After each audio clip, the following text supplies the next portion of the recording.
La capacité et les mérites qu'on doit de reconnaître à Donald Trump, c'est qu'il est vraiment ancré dans la réalité. On est dans un système de déficit permanent américain, puisqu'en fait, les États-Unis ont plus ou moins perdu le contrôle du dollar. Les Français sont plutôt des fourmis, ce sont plutôt des épargnants. Pour autant, ce sont des épargnants extrêmement prudents et il y a une préférence par ailleurs pour de l'épargne de précaution.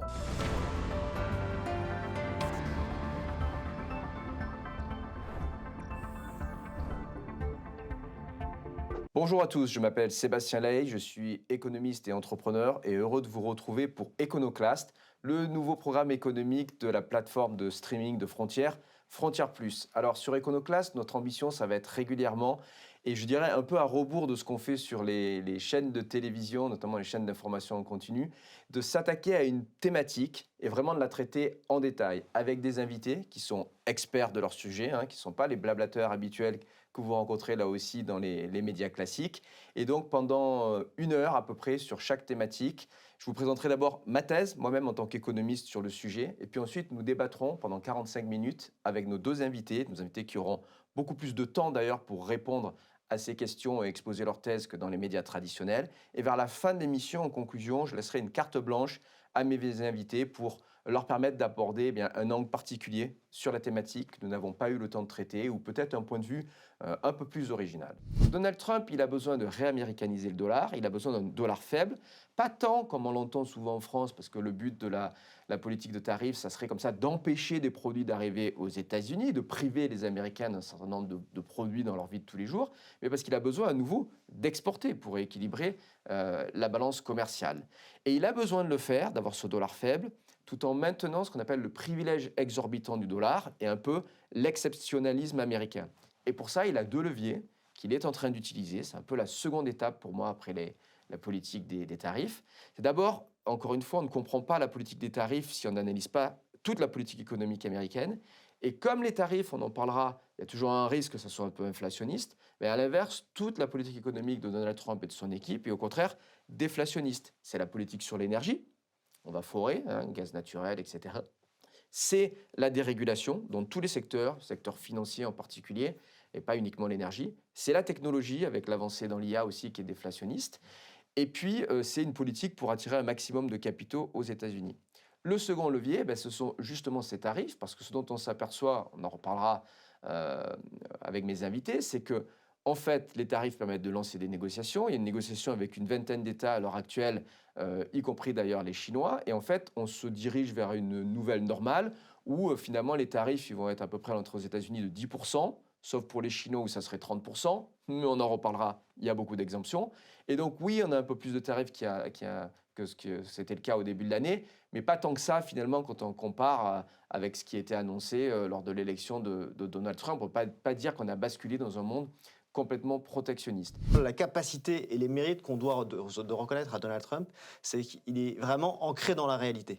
Il sait qu'il y a une volonté, un but à atteindre, mais que derrière, il va adapter la position ou la conduite à tenir en fonction des aléas, de comment c'est accueilli sur les marchés ou des risques que ça peut occasionner sur l'économie américaine.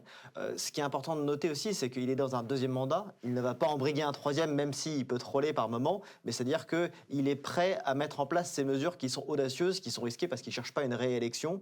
Et c'est pour ça que tout ça se fait dès le début du mandat pour avoir une action efficace avant les élections de mi-mandat sur lesquelles il risque de perdre la Chambre et il aura moins la main dessus. Et dernière chose qui est importante de noter, c'est juste sur l'aspect politique, la transposition, en fait, la mise en place de mesures douanières est une disposition, une prérogative qui relève du président, sur lesquelles il peut agir sans l'aval du Il peut Congrès. prendre des executive orders. Il n'a pas eu besoin effectivement d'attendre une loi, une bill, comme il doit le faire ces jours-ci pour par exemple les réductions d'impôts où il est tenu par le Congrès, mais effectivement il arrive à avancer très vite. En pliant un peu le bras en disant que ça relevait de la sécurité nationale. Donc on peut mettre beaucoup de choses dedans, on le veut aux États-Unis comme on le voit par ailleurs, mais de fait c'est en vertu de ces dispositions-là qu'il peut agir.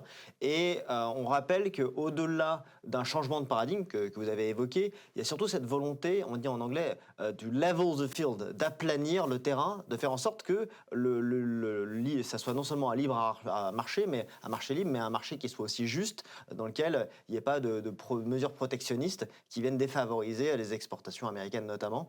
Et donc en soi, l'idée d'une zone de libre-échange sans tarif douanier est quelque chose vers laquelle il y a différentes personnes qui mobilisent leurs efforts. On est dans un système de déficit permanent américain, puisqu'en fait, les États-Unis ont plus ou moins perdu le contrôle du dollar, puisque le dollar est devenu de facto une monnaie extraterritoriale qui est utilisée dans l'ensemble des transactions internationales.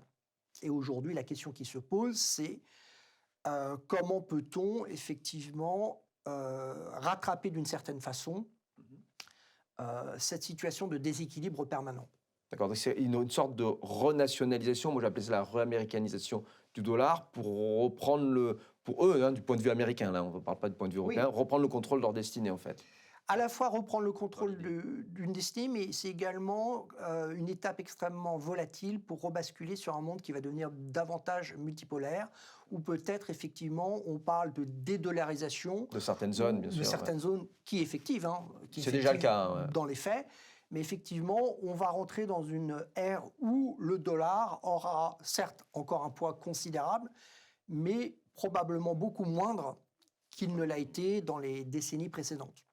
Et toute la question est de savoir comment effectivement on arrive effectivement à repositionner un système monétaire international qui sera fait effectivement de plusieurs zones avec plusieurs devises. Alors pourquoi parler du sujet des retraites, de nos retraites par répartition? Eh bien, ma thèse sur le sujet, c'est que le système ne peut plus tenir. D'abord, c'est un système qui n'a pas toujours été avec nous. Il est finalement assez récent. Historiquement, après une expérimentation un peu autoritaire par le maréchal Pétain, c'est en 1945 qu'on passe au système de retraite par répartition. On reviendra un petit peu sur l'historique du système, mais avant 1945, il y a des expériences publiques, il y a des systèmes d'autogestion, mais pas vraiment de système de retraite par répartition.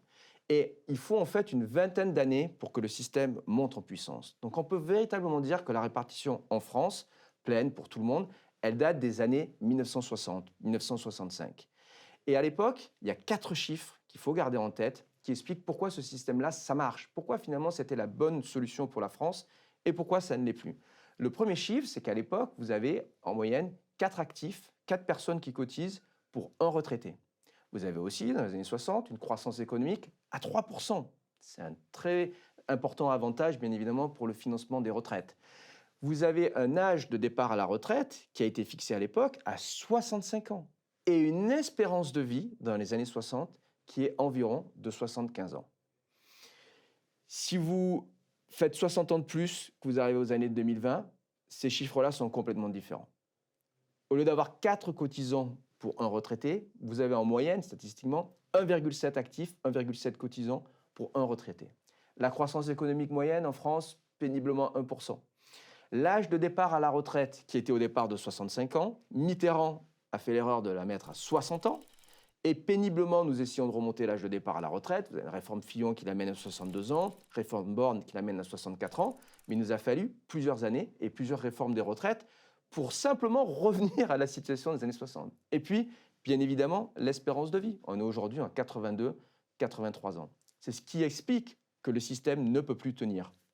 Alors ce système, c'est un système de retraite par répartition. Dans un système de retraite par répartition, ce sont les actifs d'aujourd'hui qui cotisent pour financer les retraités d'aujourd'hui. Et ces actifs d'aujourd'hui, ils espèrent que leurs enfants, les générations futures, continueront à les financer. Et donc tout dépend de la démographie. Et vous voyez bien le problème. Dans un système de retraite par capitalisation, c'est à l'échelle d'une génération, toute une génération, collectivement, l'essentiel des systèmes de capitalisation sont collectifs à l'étranger, qui prépare sa propre et future retraite en investissant cet argent. C'est aussi la différence dans le système de retraite par répartition. 1 euro dans le système, ça fait plus ou moins, on reviendra sur le sujet, 1 euro, voire moins avec les coûts de fonctionnement. Dans le cadre du système de retraite par capitalisation, cet argent-là est investi, donc on en attend un certain rendement. On reviendra là aussi sur les chiffres de ces rendements, notamment dans les expériences étrangères. La conséquence de tout ça, c'est que notre système de retraite actuel, qui est à 100% en répartition, 95%, on reviendra un petit peu sur les détails, il nous coûte cher, pratiquement 15% du PIB. La moyenne européenne, c'est 12%. Ça fait, grosso modo, 100 milliards d'euros d'écart par rapport à nos voisins européens. Et on essaiera de comprendre pourquoi. On essaiera aussi de discuter finalement de qui sont les gagnants et les perdants du système actuel. On verra que la génération des baby boomers finalement a bien profité du système, mais ça va être beaucoup plus compliqué pour les autres générations. Et surtout, on se posera la question de savoir pourquoi on n'a pas de système de retraite par capitalisation en France, alors que chez tous nos voisins européens, on a des systèmes hybrides finalement où on a de la répartition, mais aussi de la capitalisation avec des pourcentages divers. On reviendra sur le sujet. C'est la crainte atavique des Français, de beaucoup de Français, pour l'aversion pour le risque sur les marchés financiers. C'est pas parce que les Français sont pas épargnants, au passage. Les Parce que Français même adorent ils épargnent l'épargne. beaucoup, ils investissent beaucoup. Et d'une finalement. certaine manière, l'investissement dans l'immobilier s'explique en partie pour préparer aussi sa retraite. Donc les Français sont plutôt des fourmis, ce sont plutôt des épargnants. Pour autant, ce sont des épargnants extrêmement prudents. Et il y a une préférence, par ailleurs, pour de l'épargne de précaution. En fait, l'épargne de précaution, elle est plutôt à court terme et liquide. Elle n'est pas D'accord. spontanément orientée vers les retraites. Parce que pour une retraite, c'est de l'épargne de long terme, c'est de l'investissement de long terme finalement. Ah bah oui, en moyenne, c'est sur 20 ans. Donc voilà. Donc vous avez donc cette dimension culturelle, politique aussi, c'est idéologique. Tout ça, ça participe du même idée. C'est-à-dire que vous avez des syndicats qui, contrairement à d'autres pays, sont majoritairement, pas tous, mais par principe, sont majoritairement opposés à tout ce qui ressemble de près ou de loin à la capitalisation, au point d'ailleurs qu'avec une très grande malhonnêteté, ils avaient certains, en particulier la CGT, avaient présenté la réforme Macron avortée de 2019 qui comportait un système par points, mais qui restait dans la répartition. Ils avaient fait, pour être sûr que le bon Français, le bon électeur, le bon adhérent syndical soit bien contre la réforme, ils avaient essayé de mobiliser en expliquant que c'était le grand capital, c'était BlackRock, c'était etc. Alors c'était absolument faux, on pouvait critiquer cette réforme, mais pas sous cet angle-là, c'était extrêmement malhonnête. Donc, Et alors que Jaurès, lui, oui, à l'époque, le site à chaque fois, on en parlait, mais semblait préconiser au moins quelques mécanismes de capitalisation. Au début du XXe siècle, les jeux étaient inversés. Il y avait certains libéraux qui étaient contre une réforme par capitalisation parce qu'il y avait une dimension obligatoire. D'accord. Ils ne voulaient système pas de être retraite. contraints, c'est ça? Ils ne voulaient pas Voilà. être contraints, ils voulaient que ce soit de l'épargne purement individuelle D'accord. et volontaire. Alors, vu les niveaux de salaire des ouvriers de l'époque, évidemment, ça voulait dire que les ouvriers n'auraient pas eu de retraite. Et inversement, certains à gauche, en particulier Jaurès, n'avaient pas de mots assez durs contre la CGT en disant que, certes, il était plutôt contre le capitalisme, en bon hérité, en bon lecteur de Marx, mais il disait qu'en fait, on pouvait utiliser le capital au profit des ouvriers pour des raisons pragmatiques et les faire bénéficier des fruits du capital. Donc, il y a une dimension idéologique, on va dire que c'est une mauvaise raison. Voilà.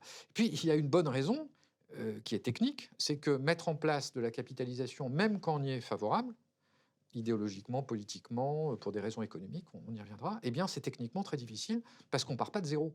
On ne part pas d'une feuille blanche, on part d'un système. C'est la transition qui est difficile. Voilà, on part d'un système qui est le plus développé du monde en termes de générosité, et il est par répartition à 97%. Hein.